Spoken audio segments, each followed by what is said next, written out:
plane in the sky, still haunting me. Even after all, I still want to cry. I think I need a hero tonight. Hey guys, your jester, your foolish jester, is finally back. Yeah, I know that we're in quarantine, but I still have school and have a lot of video games to play. Animal Crossing's the best. But yeah, anyways, I'm back with the third part of a What If, which I had no idea you guys liked a lot, which was what if Midoriya grew up with Kirishima. So yeah, if you remember last time, it ends off of the 2v2 villain versus hero thing. And so I'm gonna retcon or whatever it is, or go off myself and say, yeah, no, I'm take back Midoriya telling his friends about what happened. I'm not doing that yet. So let's go back on that. Midoriya did not tell Mina and Kirishima that he has One for All or was given a quirk.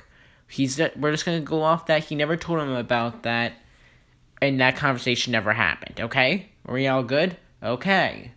Don't worry, you'll learn later, of course, but I just want to get that out of the way because I changed my mind and thought that was stupid to do at this point. Okay? Let's begin. So this time, we're gonna have to go over the USJ stuff. So, the students, Midoriya and his friends, start getting ready for their class that day, where they'll be practicing at the USJ. So, when they get there, Kirishima, Mina, and Ochako, who I guess is also there, comment on how, well, Midoriya is not wearing his hero outfit and only his uniform, and Midoriya brings up at how it was destroyed during the fight yesterday? Yeah, I'll just say yesterday, because I don't remember how the timeline works. Anyways, they get ready, and they see 13 Aizawa talking to each other about where All Might is. But then, right before they start their lesson, a big purplish black, I don't know how to describe his Kirogiru's color, appears, and a bunch of villains start coming out of it. The students start freaking out, and the heroes look in awe. And then Kirogiru, the shadow figure, forms back to small with just after shriveled.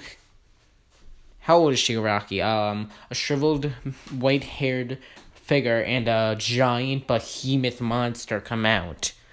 The kids comment on what's happening, are really scared. Of course, they talk about how, where's All Might, we're gonna kill everyone, yada yada, the whole villain talk. And Aizawa immediately starts jumping down and fighting them. Before all the kids can start running in at Bakugo to try and help, the Kurogiri teleports right in front of them and tells them not to move. After they damage 13, all the kids get teleported to somewhere in the USJ. Midoriya realizes he's in water as a shark predator-like villain starts charging at him.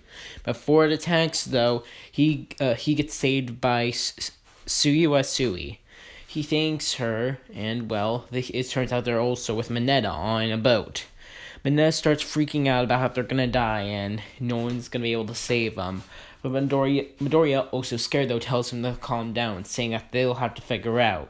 He starts talking about how if they want to be heroes, they have to figure out how to get out of the situation.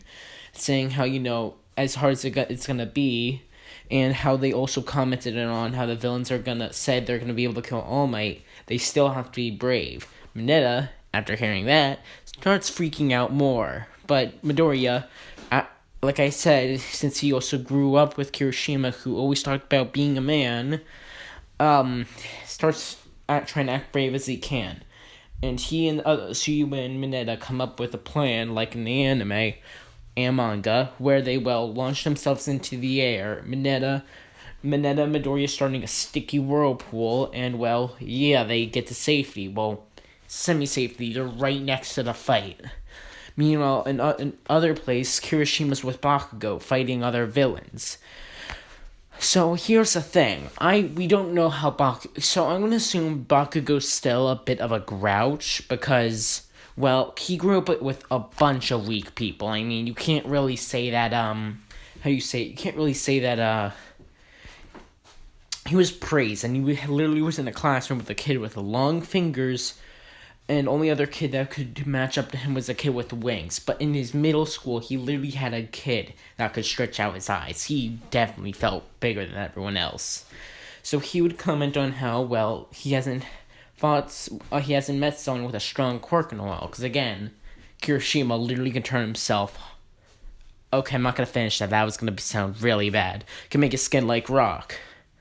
And Kirishima compliments on his quirk, or compliments back on how strong he is, and they will continue to fight. Eventually, they will break out and also start heading towards where Midoriya is, because again, like in the anime, how it happened. Everyone's trying to fight for their lives, and meanwhile, Ida is running off trying to go get the teachers to help. The fights keep going on in other places, and well, yeah, that's what's happening at the moment. Going back to Midoriya, who is hiding with Suyu and Mineta, he comments on how he doesn't understand why he hasn't sent out the giant behemoth monster with the white-haired guy yet. And but then after Aizawa has taken down a bunch of the people, he starts sending out the behemoth after him and starts beating him up so much. Shigaraki then sees, after hurting him, sees Midoriya, Suyu, and Mineta, and runs right towards them and tries to erase Suyu, who gets saved by, Aizawa erasing the quirk. Midoriya immediately tries to punch Shigaraki off her, but then the Nomu comes in, blocks the punch, and also in this situation throws Midoriya and the other two away. So thankfully, they're not dead, but they still got injured. And then that's when, Bakugo, Todoroki, and Kirishima show up, because Todoroki somehow got there for some reason. Midoriya asks Kirishima if he's alright, and Kirishima replies, yeah, he is. So Kirishima sees, again, the giant behemoth, comments on how it's gigantic, and how are they going to beat that? It's so big, how could anyone stand up to that? But Midoriya tells him, how Kirishima always told Midoriya that, that's how unmanly that is of him. And,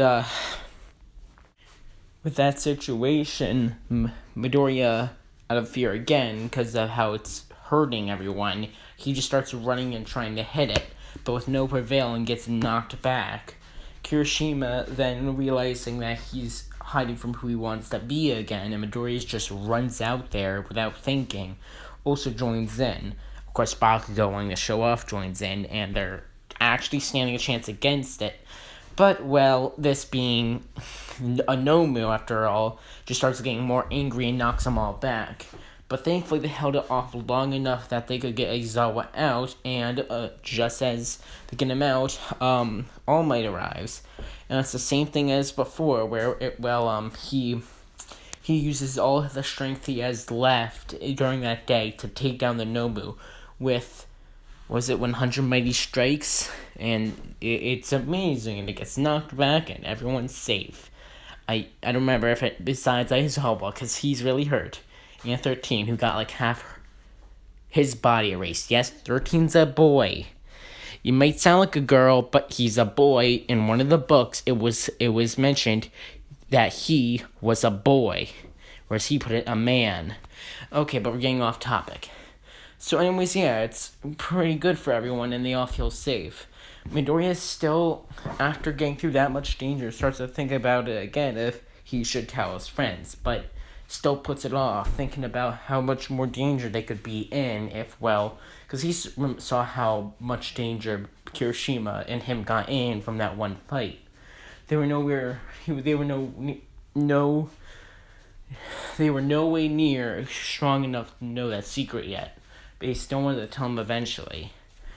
And, I know this was a short one, I stumbled a lot, but, the USJ attack is not that big. Well, it's a big piece. It's really cool, but I don't want to just go right into the next part yet, which will be the sports festival. But yeah, this was just a short what if. I think it was short, just for those who really wanted this USJ part. So, like I said, he hasn't told them about the power. I changed that. And that's gonna be it. So if you guys enjoyed, thanks. You can please hit that like and subscribe button. You don't have to if you don't want to, but I'd appreciate it. And that's it, my fools and ghouls. Your jester, your foolish jester, is out. Oh, and wash your hands.